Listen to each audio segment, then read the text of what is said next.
কি করেন জাহাঙ্গীর ভাই? ভাই আলহামদুলিল্লাহ ভালো। দিনকাল কেমন কাটতেছে? সার্বিক পরিস্থিতি সব মিলে মানে বরিতা চলতেছে এখানে। আমরা যেহেতু থিয়েটারে জব করি, সেক্ষেত্রে এখন যেহেতু শীতের মৌসুম, সেই শীতের মৌসুম অনুযায়ী একটা কাজ করতে গেলে কিছু না কিছু সময়, ভালো সময় আসে, খারাপ সময় আসে। আমাদের সেই খারাপ সময় বলা চলে না, এটা এক ধরনের একটা সিজন, ল সিজন বলা চলে। আমরা সেই ল সিজন কাটাইতেছি।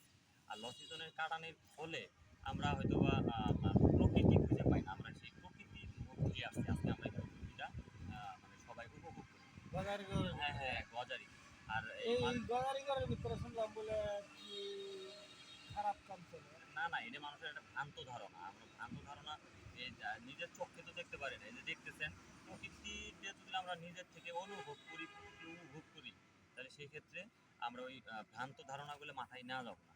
ঠিক আছে? আমরা সেই ভ্রান্ত ধারণা থেকে আমরা নিজের চোখকে মাঝে মাঝে কয় শুনি ছড়া বড়া খেলা বলে না, না, না, না, গজারি ঘরের ভিতরে? এগুলা বলে কারা? এগুলো বলে হলো যে সবুজ যারা সবুজ লেভেলের লোক, হ্যাঁ? এই বলে যে গজারি বাগানে এইটা হয়, ওইটা হয়। এটা সবুজ যারা থাকে, হ্যাঁ? সবুজ নামে পোলাগুলো এই গজারি বাগানে আকাম কুকাম করে বেড়ায়। সব সবুজে না। এগুলো তো সবুজ সব সবুজে করে না। ঠিক আছে। ধন্যবাদ।